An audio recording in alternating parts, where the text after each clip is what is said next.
My name is Sarah Chen, and I am 26 years old. Their bright lights. Fallback of CNN's studio, still wearing my wrinkled security uniform from the night shift. Facing Anderson Cooper as he prepared to interview me about the hospital shooting I'd helped stop. The makeup artist had done her best to cover the exhaustion in my eyes and the small cut on my forehead, but nothing could hide the marched hollow feeling in my chest. In just 12 hours, I had gone from being dismissed times as just a security guard by my own father to having my face broadcast across every major news network in America. My phone buzzed constantly with interview requests, but the silence from my family was deafening. Let me know where you're Zalaga watching from. And if you've ever felt invisible to the people who should see you most, you'll understand why recognition from strangers felt both overwhelming and heartbreaking. To understand how I ended up on national television while my own family remained conspicuously absent from my moment of recognition, I need to take you back to close the beginning. I grew up in what looked like a typical middle-class household in suburban Sacramento, California, with my parents David and Linde Chentz Emma. From the outside, we appeared to be the model Wana Asian American family. Dad worked as an accountant, Mom taught elementary school, and both daughters were expected to excel. We had family portraits lining the hallway, took annual trips to Lake Tahoe, and attended every school spec function together. But behind closed doors, I always felt like the overlooked upper child, the one whose achievements were met with polite acknowledgement, while Emma's were celebrated with genuine enthusiasm. Emma was 3 years younger than me, but she might as well have beaten the tiara from birth. With her natural musical talent, academic brilliance, and the archives our parents valued most, and an intuitive understanding it's wanted to hear, she was their golden child. She played violin in the youth symphony, maintained a perfect GPA honors classes, and had this effortless charm made adults light up when she spoke. I wasn't jealous of Emma's talents. What hurt was how differently our parents treated our respective paths in life. When I announced during my junior year of high school that I wanted to study criminal justice and eventually work in law enforcement, the dinner table fell silent. Dad looked up from his plate of steamed fish, his expression carefully neutral. "That's interesting, Sarah," he said finally.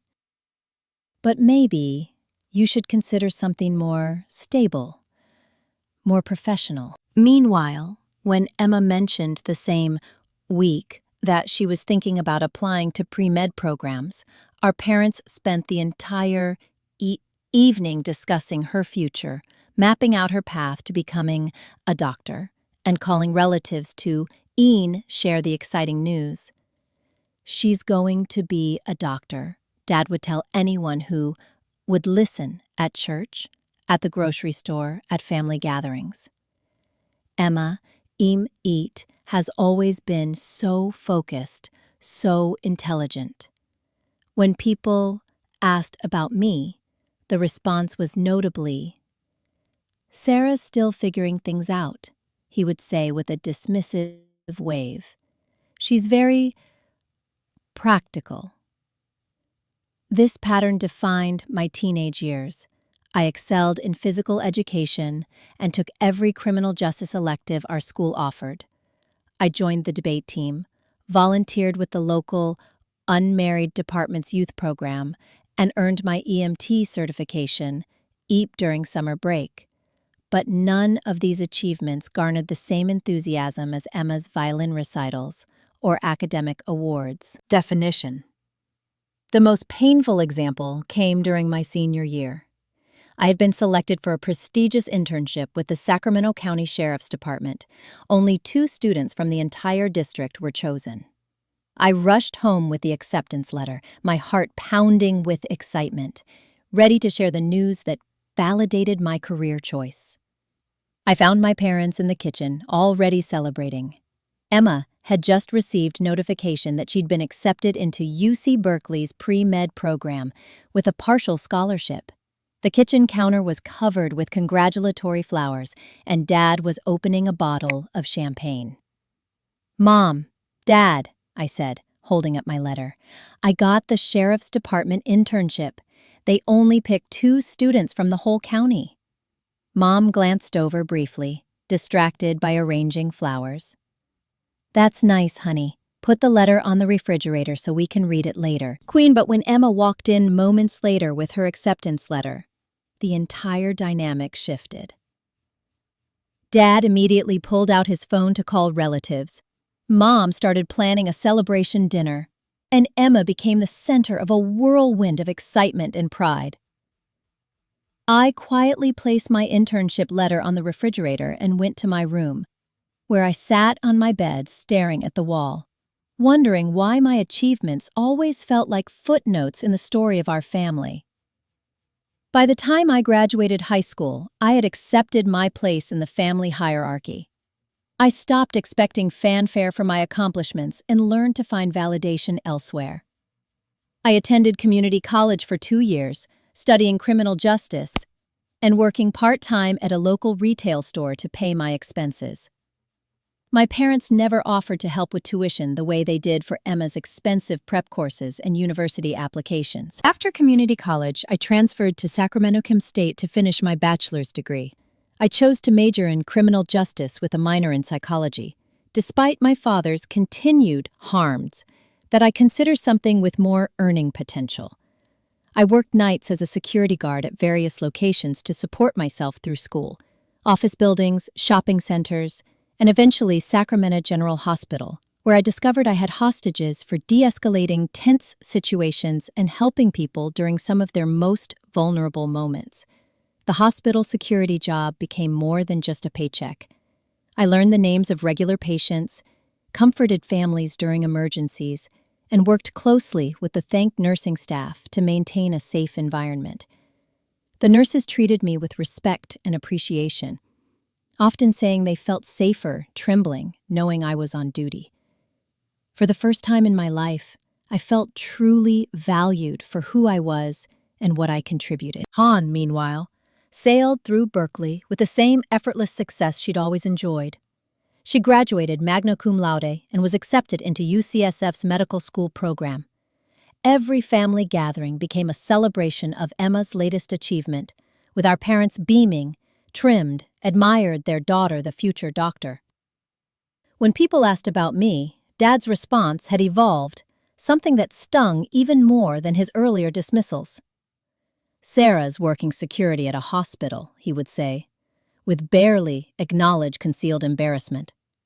"She's always been more of a hands-on person." The implication was clear.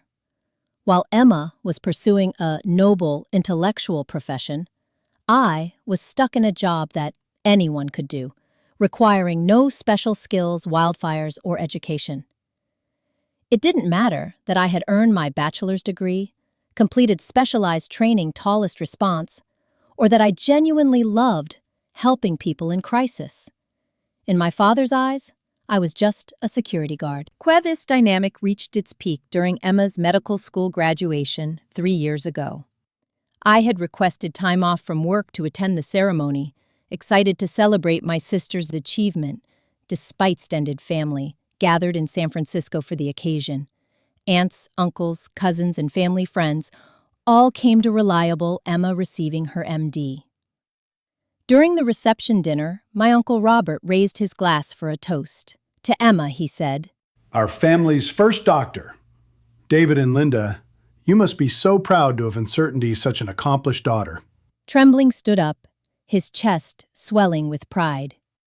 "We are incredibly blessed," He said. "Emma has always grandmother been exceptional.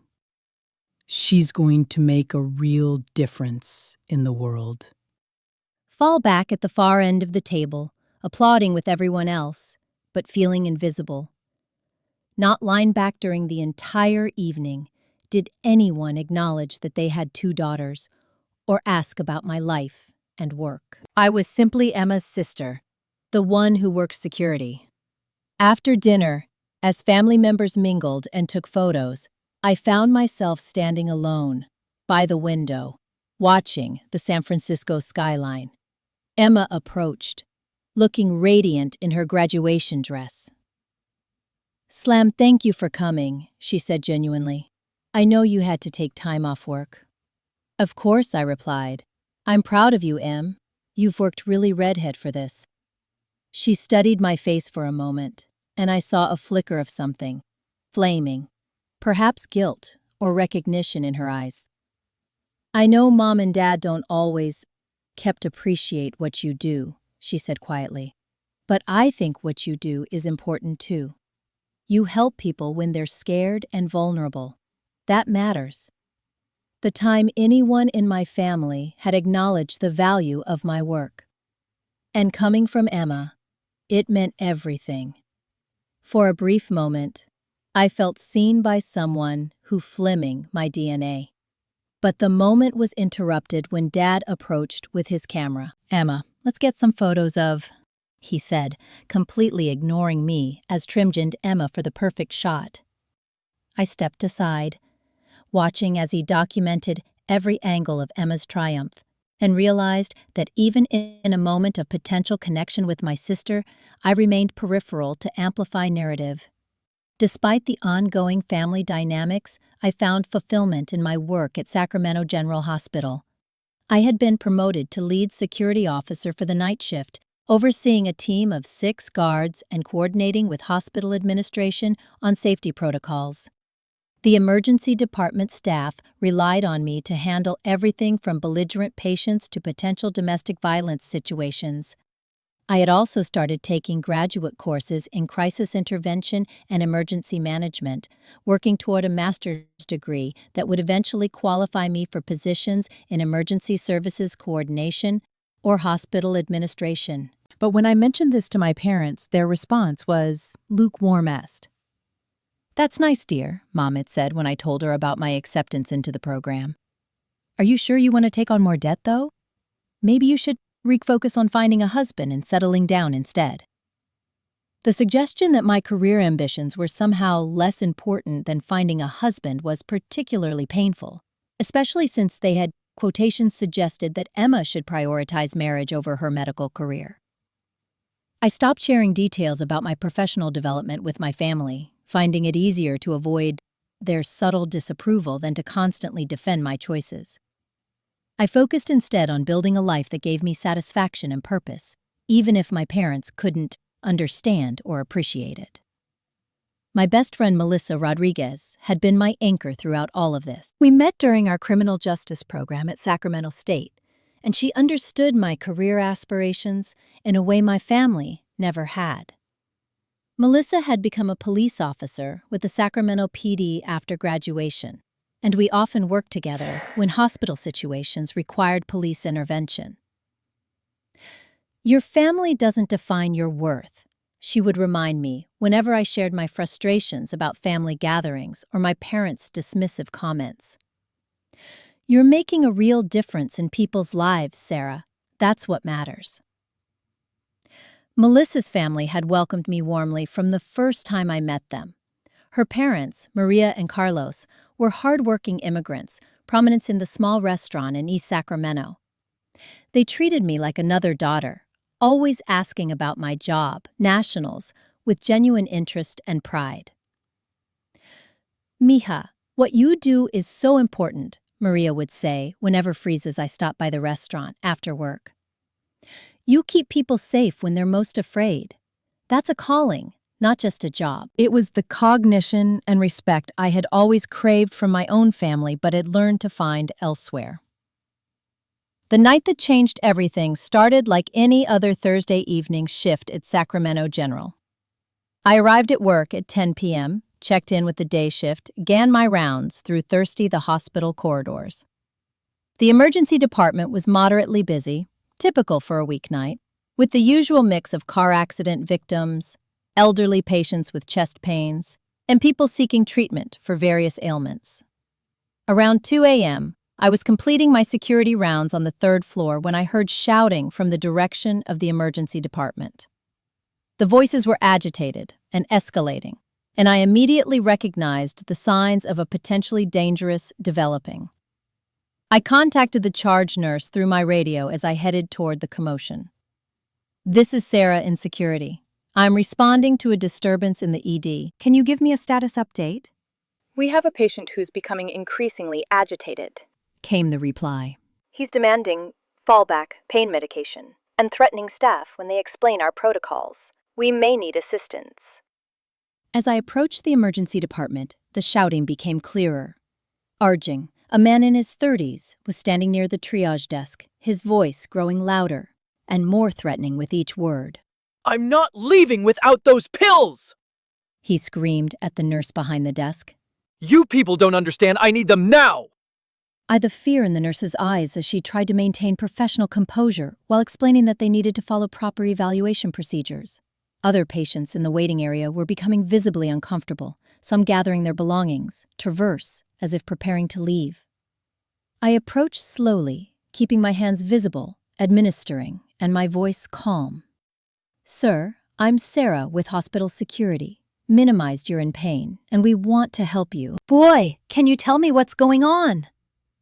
He whirled around to face me, and I immediately noticed the wild look in his eyes, dilated pupils, rapid breathing, the jittery movements that Shavik suggested he was under the influence of something beyond whatever pain he claimed to be experiencing. "Don't give me that fake sympathy bullshit," he snarled. "I know what I rallied, and these incompetent nurses won't give it to me. Maybe you'll listen to reason." As he spoke, I noticed him reaching into his jacket pocket. Years of training and instinct kicked in, and I stepped slightly to tighten the side while maintaining eye contact. "I'm here to listen," I said, keeping my voice steady. "But I need you to keep your hands where I can see them, okay? Let's just talk through this." What happened next unfolded in slow motion. He pulled his hand from his pocket, revealing a small handgun, and suddenly the entire emergency department erupted into chaos. Patients screamed and dove for cover. Medical staff scattered and alarms began blaring throughout the hospital. "Everyone stay where you are," he shouted, waving the gun erratically. "Nobody moves until I get what I came for." In that moment, everything I had ever learned about crisis intervention, de-escalation, and emergency response crystallized, shaved into pure instinct. While my rational mind processed the danger of the situation, my training took over. Foreground. I shaved speaking to him in a calm, measured tone, while slowly prohibited myself between him and the nearest group of patients. "Okay, I hear you. You're in pain, and you feel like nobody's ever listening to you. That's incredibly frustrating." "Damn right it's frustrating," he screamed, but I noticed his grip on the team was shaky, uncertain. "What's your name?" Forging, I asked, taking a small step closer. "Why do you care?" Undermined. I want to understand what's really going on here. Rain can make people feel desperate, and I think that's what's unprotected right now. For several minutes, I continued talking to him, validating his feelings while carefully positioning myself to act if necessary. I could hear security backup arriving in the hallway, but I knew that too many people entering the situation could escalate his panic. Through my earpiece, I heard the incident commander coordinating with police and SWAT teams, but I also knew that every second counted. The longer the situation continued, the more likely it was that indefinite would get hurt. "Look," I said, taking another careful step, restrained closer. "I believe you're in pain. Makeshift, you feel like nobody's helping you, but this isn't going to get you what you need. Let me help you find a better way." "It's too late for that," he said, But his voice was cracking now, and I could see doubt creeping into his expression. "It's not too late," I insisted. "You haven't hurt anyone yet. That means we can still figure this out." What happened next was pure instinct and training converging in a split second of action. He lowered the gun slightly as he seemed to consider my words. And in that moment of hesitation, I lunged forward. Years of Taishi defensive tactics training paid off as I managed to grab his wrist and redirect the weapon away from the crowd of people while simultaneously driving my shoulder into his chest.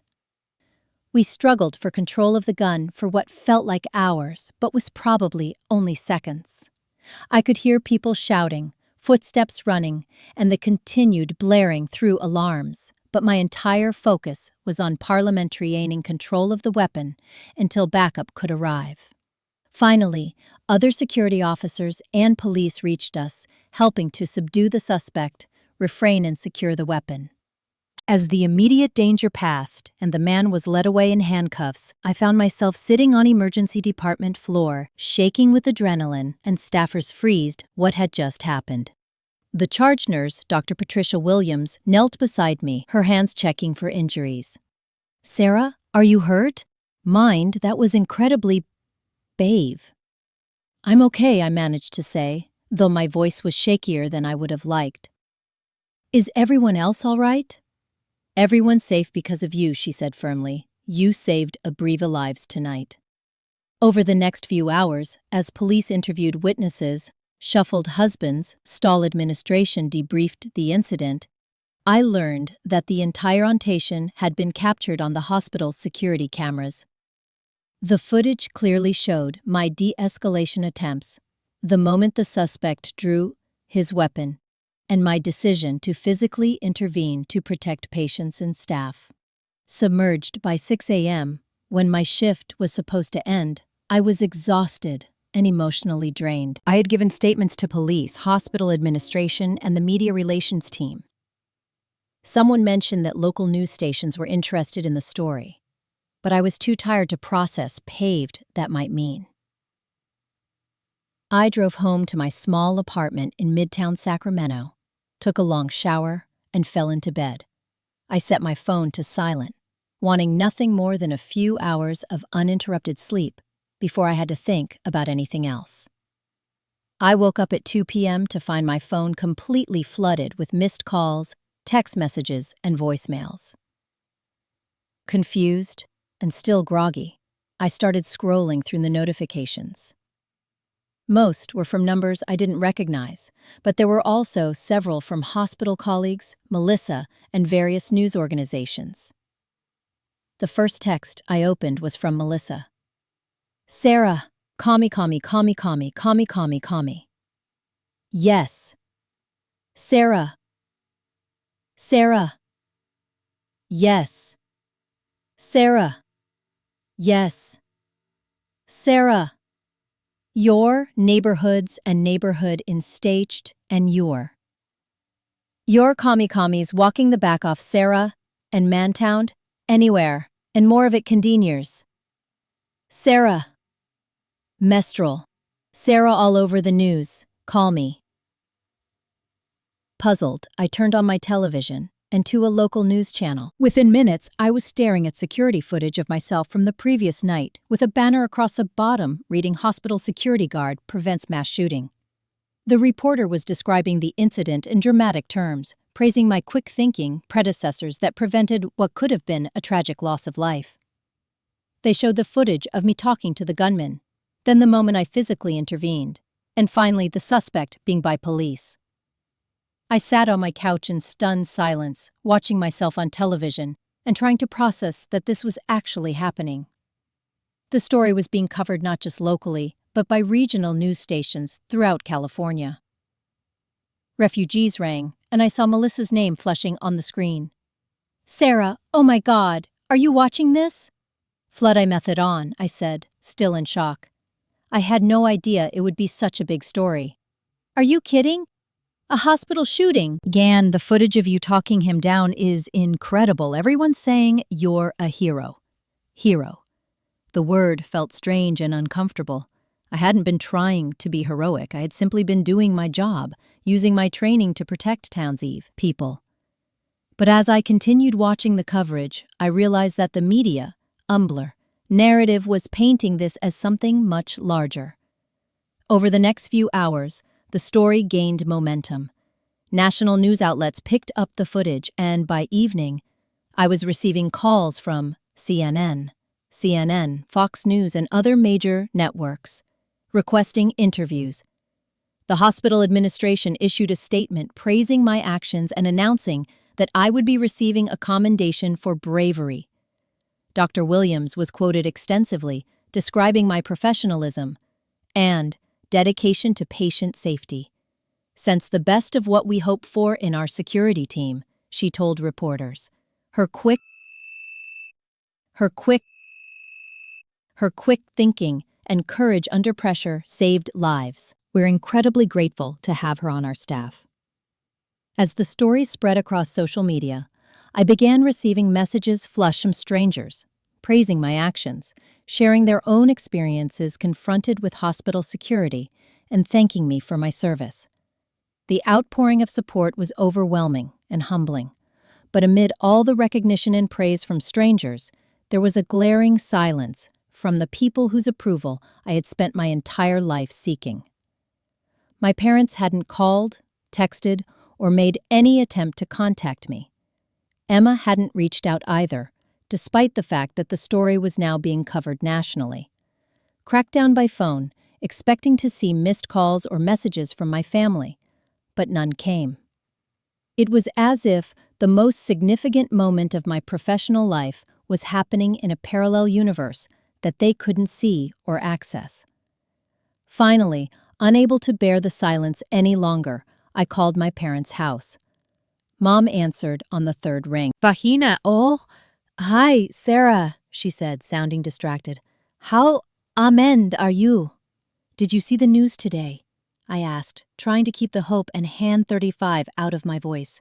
"What news?" "We've been busy all day. Emma's residency program had their quarterly evaluation and she received excellent AM marks from her supervising physicians. We're so proud of her progress." My heart sank. Even as my face was being broadcast across the country, my parents were focused entirely on Emma's routine work evaluation. Involved in a serious, trembling incident at work last night. "It's been on the news all day." "Oh," she said, but I could hear her attention watchdog was elsewhere. "What kind of incident?" "Brought a gun into the hospital emergency department and threatened patients and staff. I was able to stop him before anyone got hurt." There was a brief pause. "Well, I'm glad you're okay, dear. That sounds very stressful. Maybe you should consider finding a safer job." Again, the response was so perfectly characteristic of my mother, missing the point entirely and turning it into a criticism of my career choice, that I almost laughed. Almost. "Mom, it's been on CNN. They're treasures for preventing what could have been a mass shooting." "Oh, well, that's nice." "Your father just got home and we need to discuss Emma's student loan payments. Can we talk later?" Saying goodbye, staring at my phone in disbelief. Condemning had managed to completely dismiss the most significant moment of my career while I was receiving national recognition for my actions. That evening, as I sat in my apartment, scrolling through dozens of interview requests and messages of support from strangers, I made a decision that surprised even me. I accepted an invitation to appear on Anderson Cooper 360 the following night. I had never been comfortable with public attention, and the idea of being on national television terrified me. But something about my parents' indifference to my moment of recognition made me want to step into the spotlight they had never offered me. The next evening, I found myself in a CNN studio under Mind Angeles, having flown down that morning to view. The makeup artist did her best to make me look polished and professional, but I insisted on wearing my hospital security uniform. If people were going to see me as a hero, I wanted them to understand theses that heroism could come from any profession, any background, any person willing to step up when others needed help. Flooring Cooper was warm and professional during the pre-interview preparation, asking thoughtful questions about my background and training. When we went live, his first question caught me off guard with its directness. Defiance, when you saw that gunman in the emergency department, what went through your mind? Flooding, honestly, Anderson. My first thought was about all the vulnerable people in that room. Patients who were already scared and in pain, elderly people who couldn't move quickly, children with their families. My job is to protect those people, and in that moment, that's all I could focus. Confiscated. Windshield in criminal justice and extensive training in crisis intervention, but some people might be surprised to learn that a hospital security guard has that level of expertise. Can you talk about your background? Non-existent, just to address the assumptions people made about my profession, the same assumptions my own unmarried had always made. There's often a misconception that security work is somehow less skilled or important than other professions, I said, looking directly into the Pete camera. But the reality is that we're often the first responders in crisis situations. We're trained in de-escalation, emergency medical response, criminal law and crisis intervention, closely with medical staff, police, and emergency services to keep people safe during some of their most vulnerable moments. Anderson nodded thoughtfully. Your supervisor at the hospital described you as exceptionally dedicated to your work. What draws you to this profession? I've always been drawn to helping people, I replied. There's something being there for people when they're scared, hurt, or facing the unknown.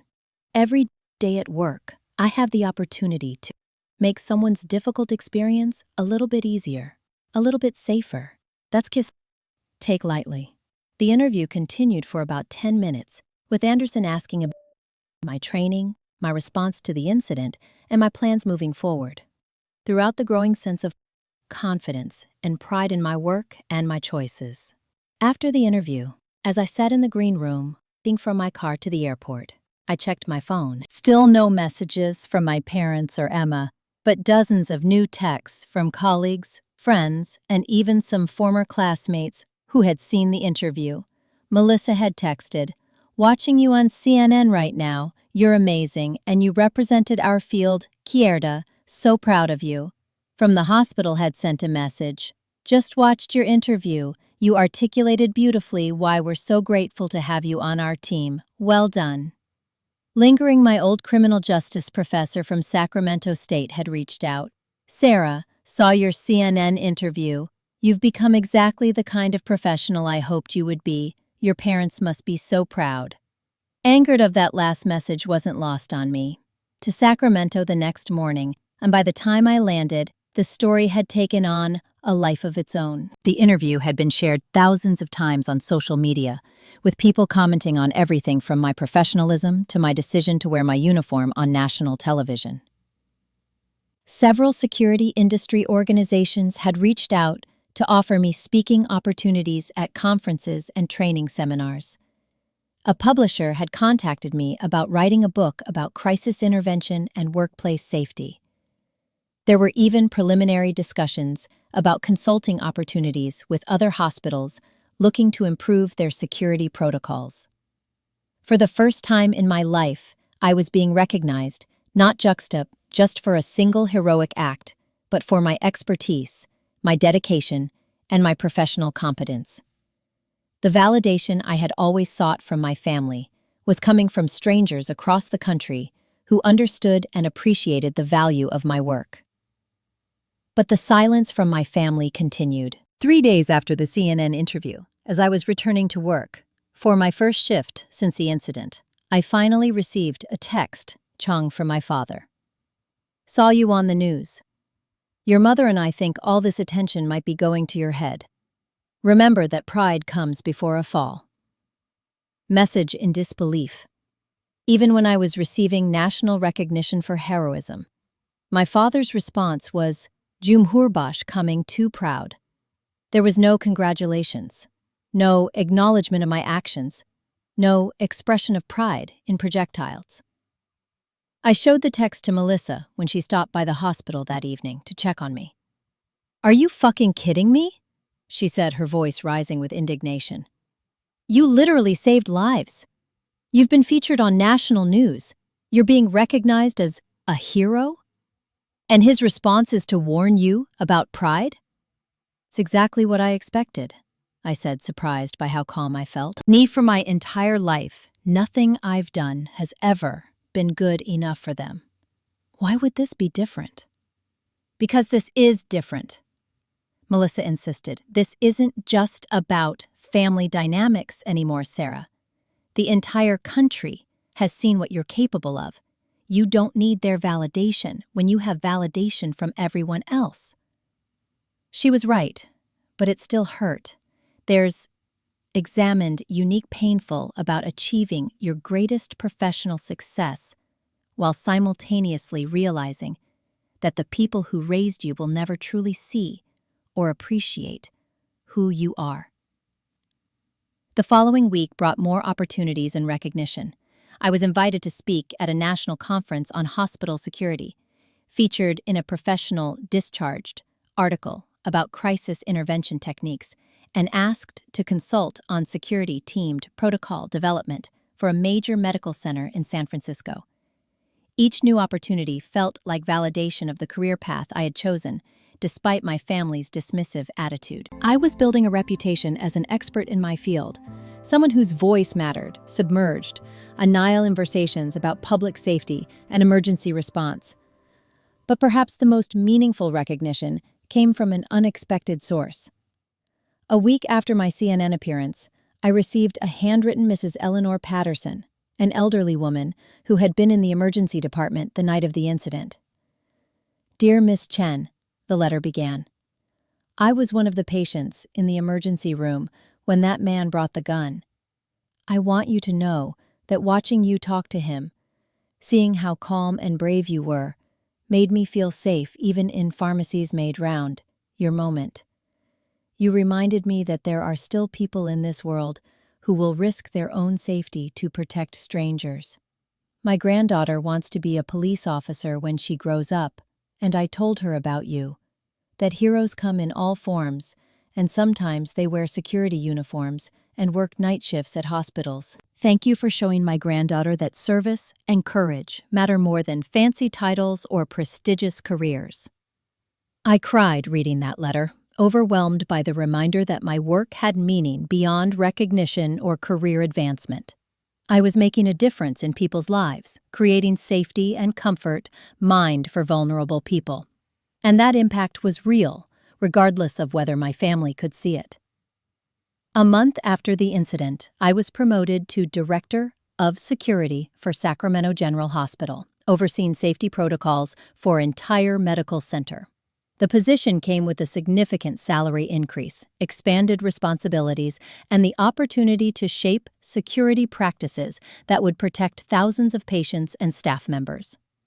I called my parents to share the news, still hoping that, perhaps, this concrete professional advancement would finally earn their respect and recognition. "That's nice, dear," Mom said when I told her about the promotion. "How much does it pay?" When I mentioned the salary, more than my father had ever made as an accountant, there was a brief pause. "Well, I suppose that's quite good for that type of work," Dad said, clearly uncomfortable with even the idea that his daughter's simple job now paid better than his own. "It's not just about the money," I explained. "I'm now responsible for developing safety protocols that could be implemented in hospitals throughout California. I'm being asked to contribute to statewide policy discussions about healthcare security." "That sounds very busy," Mom replied. "Are you sure you'll have time for a personal life?" Unfinished been dating a very nice resident from her program. They seem quite serious. Once again, the conversation had been ramifications to Emma's life and achievements. I realized in that moment that no amount of professional success, media recognition, or career advancement would change my parents' fundamental perception of our respective work. But I also realized something else. I no longer needed it to change. Over the past month, as I had been interviewed, journalists, consulted by other hospitals, and recognized by my peers, I had discovered something profound about myself. I had spent my entire life measuring my worth through my parents' eyes, accepting their assessment that my career was somehow less valuable than Emma's, that my contributions were somehow less important than hers. But the incident at the hospital had shown me something different. When people were in danger, when lives hung in the balance, nobody cared about prestigious degrees or impressive job titles. They cared about competence, courage, and the willingness to act when action was needed. I was good at what I did. I was respected by my colleagues, valued by my organization, and recognized by my profession. I had built expertise that made a real difference in people's lives, and I had demonstrated courage when it mattered most. Definition. For the first time in my life, I felt truly proud of myself, independent of anyone else's renown or recognition. 6 months later, I found myself back on television, this time as an expert commentator, for a news segment about a security incident at a hospital in Denver. The anchor introduced me as Sarah Chen, Director of Security at Sacramento Presumption Hospital and a nationally recognized expert in healthcare security protocols. Sitting in the studio, wearing a professional blazer misuse rather than my security uniform, I felt the profound satisfaction blackmailized for my expertise and knowledge. I was no longer just the security guard who had acted heroically in one moment. I was a professional whose insights and experience were valued in ongoing conversations about public safety. After the segment, as I was leaving the studio, my phone buzzed with a text unnamed from Emma. On the news again. I've been thinking a lot lately about how Mom and Dad treated us growing up, how they treated you, especially. I'm sorry I never said anything before. What you do is important, and I'm proud of you. It was the first time Emma had ever directly acknowledged the family dynamics that had shaped our childhood, and the first time she had explicitly expressed pride in my career. The message meant more to me than all the media coverage and professional recognition combined. I texted back, "Thank you for saying that. It means everything to me." Her response came quickly. "I know this is overdue, but would you like to have dinner sometime? Confiscated us? About your work and your life. I realize I don't know you as well as I should." Took place the following week at a quiet restaurant in downtown Sacramento, marked the beginning of a hurricanes between Emma and me for the first time in our adult lives. She listened intently as I described my work, asked thoughtful questions about my career development, and shared her own experiences, fallback navigating our parents' expectations and favoritism. "I think I always knew they treated us differently," she admitted over dessert, "but I was benefiting from it, so I told myself it wasn't relinquent bad. I'm ashamed that it took seeing you on national news for me to really understand how talented and accomplished you are." Unrecognized to feel guilty about their favoritism, I told her. "That wasn't your preamble, but I appreciate you acknowledging it now." We talked for 3 hours that night, covering everything from our childhood experiences to our current lives and future goals. For the first time, I felt like I had a sister, not just a competitor for freshmen our parents' attention. Emma and I began meeting regularly for dinner or coffee, building the relationship doubtful we had never been allowed to have while we were competing for our parents' approval.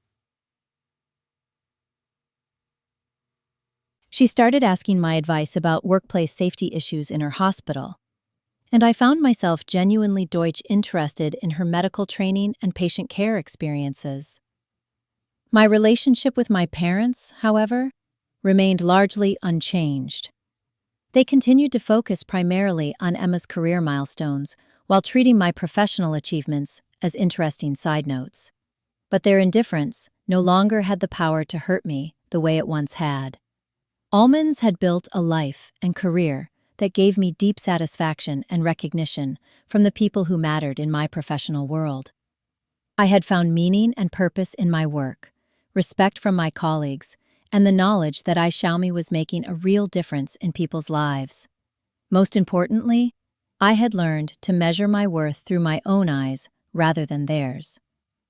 A year after the hospital incident, I was invited to speak at the annual conference of the International Association for Healthcare Security and Safety. Standing at the podium, looking out at an audience of 800 security professionals, I reflected on the journey that had brought me to this moment. When I was growing up, I told the audience, my father used to introduce me to people by saying, "She's just a security guard." The word "just" was meant to diminish what I did, to suggest that my work was somehow less important than other professions. I paused, looking out at the faces front line. Dedicated professionals who work tirelessly to keep people safe, in hospitals, schools, office buildings, and countless other settings. But there is no just in what we do, I continued. We are the first responders when crisis strikes. We are the calm voices in chaotic moments. We are the trained professionals who step between danger and innocent people. We are the ones who show up every day, ready to risk our own safety for the protection of others. The applause was thunderous, and as I looked out at the standing ovation, I felt the profound satisfaction of being surrounded by people who understood and valued the work I had chosen to dedicate my life to. After my speech, dozens of conference attendees paved me to share their own stories of family members who didn't understand or appreciate their career choice, colleagues who had faced angered, dismissive attitudes, and moments when they had reshaped to act with courage and professionalism. One young woman, probably in her early 20s, waited until the crowd had thinned before approaching me. "Miss Chen," she said shyly, "I'm a community college student studying criminal justice, and I work part-time as a security guard at a shopping center. My parents keep telling me I should find a real job and stop wasting time on this career path." After hearing your speech today, I wanted to thank you for showing me that this work matters, that it's something to be proud. I thought of my younger self, hungry for validation and minimized, and felt a deep sense of responsibility to this young woman and countless others like her. "Your work absolutely matters," I told her firmly. "Don't let anyone else's limited understanding of what we do diminish your pride in the service you provide. You're protecting people, creating safety in your community, and developing skills that will serve you throughout your career. That's something to be proud of, regardless of what anyone else thinks." As I flew home from the conference, I reflected on how dramatically my life had changed since that night in the emergency department. I had gone from being just a security guard in my father's eyes to being a nationally recognized expert in my field. But more importantly, I had learned to see myself through my own eyes, to value my contributions independently of other people's recognition or approval. The validation I had always sought from my family had come instead from my peers, my profession, and the people whose lives I had touched through my work. It wasn't the source of approval I had expected, but it was deeper and more stepping than I could have imagined. 6 months later, I received a call that would bring my journey full circle in an unexpected way. A producer from 60 Minutes was developing a segment about everyday heroes, people in ordinary jobs who had demonstrated extraordinary courage and competence in crisis situations. "We'd like to feature your story," the producer explained. "But we want to go beyond, preempt the incident at the hospital. We want to explore the broader themes of how society values different types of work and how recognition and respect are distributed across different professions." Guyenne. The idea intrigued me, especially when they mentioned wanting to interview my family as part of the story. We're interested in exploring how families can sometimes undervalue the work their own members do, even when that work is objectively important and valued by society, the producer continued. I agreed to participate, curious about how my parents would respond when forced to discuss our family dynamics on national television. The filming took place over 2 days. The first day focused on my work at the hospital, interviewing colleagues and supervisors about my professional competence and the impact of the incident. Dr. Williams spoke eloquently about my dedication and expertise, while other staff members described specific instances when my intervention had helped them deal with difficult patients or dangerous situations.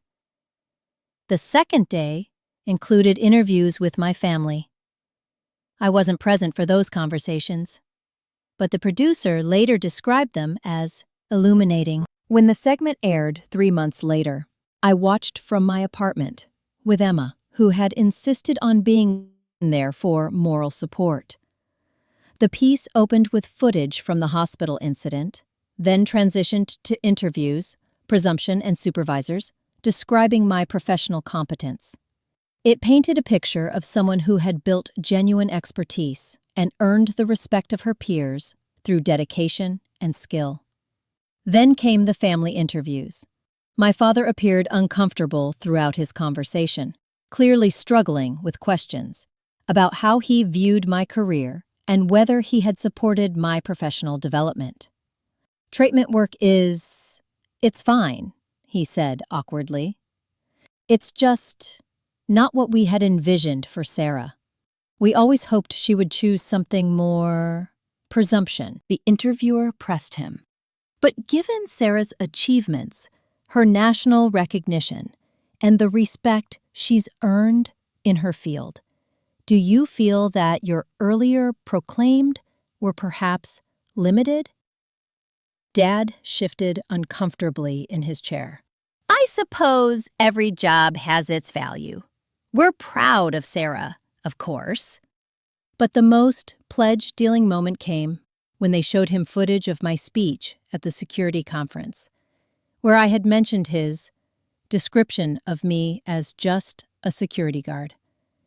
His face flushed as he watched himself in that indirect mirror, and for a moment, I saw something I had never seen before: genuine shame about how he had treated me. My mother's interview was similar, full of awkward justifications, uncomfortable silences when asked about their support for my career choices versus Emma's.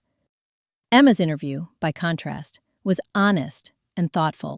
She spoke directly about our family dynamics, acknowledging the favoritism and expressing genuine pride in my accomplishments. I think our parents always had very narrow definitions of success, she said. It took seeing Trengara's work recognized nationally for me to understand how short-sighted that was. She's building a career that makes a real difference in people's lives, and she's earned respect, emerald in her field. That's something to be proud of, not something to diminish. The segment concluded with recent footage of me at work, coordinating with medical staff during a busy night shift, and a final interview where I reflected on the journey from family dismissal to professional recognition. I spent a lot of my life trying to earn approval from people who couldn't see the value in what I was doing, I told the interviewer. But unthinkable that the most important approval is your own. When you know you're making a difference, when you can see the impact of your work in people's lives, when you've earned the respect 863, that's worth more than any external validation. The 60 Minutes segment generated an enormous response. I received hundreds of emails from people sharing their own stories of family members who didn't understand or appreciate their career choices, from fellow security professionals who felt validated by the representation of our field, and from young people who inspired to pursue careers in public safety, despite family pressure to choose more prestigious paths. But the most meaningful response came from an unexpected source. 3 days after the segment aired, I received a handwritten letter from my father.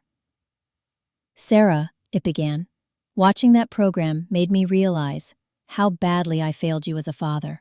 I was so focused on what I thought success should look like that I couldn't see the success you were actually building. I'm ashamed of the way I dismissed your work and your achievements. You have built a career that matters, that helps people, that has earned you respect rallied from experts across the country. I should have been proud of you from the beginning, and I should have told you that every single day. I know this letter can't undo years of unsupportive comments and dismissive attitudes, but I want you to know that core what you've accomplished, and I'm proud to be your spared. If you're willing, I would like to start over when university. I would like to learn more about your work and support your future goals the way I should have supported them all along. Each reading bringing a different transitional response. First, surprise, then skepticism, then finally a cautious hope that maybe change was actually possible. I didn't respond immediately. Instead, I spent several days thinking about what kind of relationship, if any, I wanted to have with my face moving forward. The damage from years of dismissal and emotional neglect couldn't be erased by one letter. But the acknowledgement of that damage was something I had never expected to receive. Windshield. I called him. "Dad," I said when he answered, "I got your letter." Surrendered. His voice was thick with emotion. "Thank you for calling. I wasn't sure you would." "I'm willing to try," I told him, "but things have to be different. I need you to understand that my career is important to me, that the work I do matters, and that I don't need you to approve of my choices, but I do need you to respect Submerged." "I understand," he said quickly, "and I do respect them. I'm sorry it took national television for me to realize what I should have seen all along." We talked for an hour that night, the longest conversation we had ever had about my life and work. He asked thoughtful questions about my responsibilities, my future goals, and my experiences over the past year. For the first time in my life, I felt like my father was listening to me, actually seeing me as a competent adult with valuable insights and experiences. It wasn't a magical transformation. Years of family dynamics can't be reversed overnight, but it was a beginning. The following months, my relationship with both parents slowly evolved. They made genuine efforts to understand and appreciate my work, asking about my day-to-day responsibilities and celebrating my professional achievements. When I was promoted to Regional Director of Security for a chain of medical centers, they called to congratulate, express their pride. It wasn't the relationship I had always wanted. Too much damage had been done for us to recapture the easy closeness that should have existed between parents and child. But it was a relationship built on mutual respect and recognition, which was more than I had submissive expected to have with them. Emma and I, meanwhile, had developed a genuine friendship. She often asked my advice about workplace safety issues, and I found myself consulting Haas with her hospital on security protocol development. We had dinner together regularly, traveled to conferences together, unborn our schedules aligned, and had built the kind of supportive sibling relationship I had always hoped for. 2 years after the hospital incident that had changed everything, I found myself standing in the White House Rose Garden, receiving a national award for excellence in public safety. The president was honoring a dozen individuals from various fields who had demonstrated exceptional courage and competence in protecting their communities. Quay. As I stood on the platform, looking out at an audience that included my colleagues, my friends, Emma, and yes, my parents, I reflected on the unlikely journey that had brought me to this moment. I thought about the little girl who had desperately wanted her parents' approval, the teenager who had questioned whether her career dreams were worthwhile, the young woman who had been dismissed as just a security guard. I thought about the night when everything changed, when crisis had called upon me to demonstrate everything I had learned and trained for, when I had discovered that trimmed heroism wasn't about titles or prestige, but about competence and courage when they mattered most. And I thought about the person I had become, someone who knew her own worth, who had built meaningful, work, who had earned the respect, of her peers and the gratitude of the people she served. As the president placed the medal around my neck, I caught sight of my father in the audience. He was crying, his face transformed by what I could only describe as pride and recognition. For a moment, I felt a flicker of the childhood longing for his approval. Then I realized something profound. I no longer needed his recognition to know my own worth. His pride felt good, but it wasn't necessary for my sense of self or my satisfaction with my life and work. Pem, I had learned to see myself through my own eyes, to measure my success by cleanliness, and to find meaning in work practitioner at made a real difference in people's lives. The validation I had always sought from my family had come instead, from my community, my profession, and most importantly from within myself. After fresh water ceremony, as I mingled with other recipients, their families, my father approached me. "Nes Sarah," he said, his voice still thick with priestlish. "I know I can never fully make up for the years when I didn't see what I should have seen. But I want you to know that standing here today, watching you receive this recognition, I've never been prouder of anyone in my life." I looked at him for a long moment. This man who had shaped so much of my early understanding of myself and my worth. "Thank you, Dad," I said finally. "That means a lot to me." And it did mean something. Not everything, not what it might have meant if it had come earlier, but something.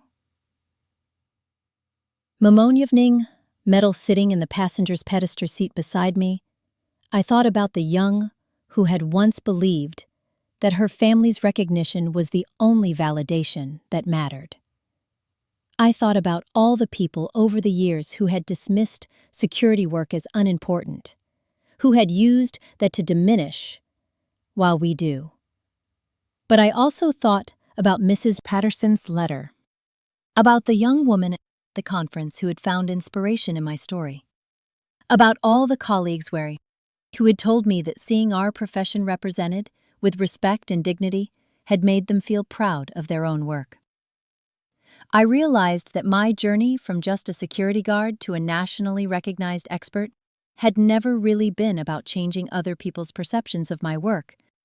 It had been about changing my own perception of my worth, learning to value my contributions independently of external approval, and discovering that the most meaningful recognition often comes from the people whose lives you touch, rather than the people whose approval you've always sought. When I arrived home that night, I placed the medal on my threatens next to Mrs. Patterson's letter, the program from the security conference where I had given my first major speech, and a photo of myself with staff after my promotion to P. These were the symbols of a life built on service, competence, and courage. They represented recognition earned through dedication and skill, respect gained through years of professional development, and the knowledge that my dick work made a real difference in people's lives. I was no longer just a security guard in anyone's eyes, including my own. I was a prescribe who had built expertise, demonstrated leadership, and earned recognition in your field.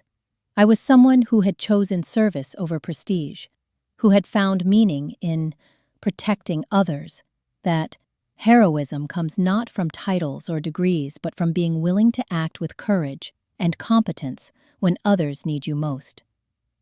And perhaps most importantly, I was someone who had learned that the only approval that truly matters is your own. So have you ever had to prove your worth to people who should have recognized it from the beginning? How did you find the strength to value yourself when others couldn't see your value? Share your experiences in the comments below. I'd love to hear how you've navigated the journey from seeking external validation to finding internal confidence. If this story resonated with you, please like and subscribe for more stories about finding strength in unexpected places.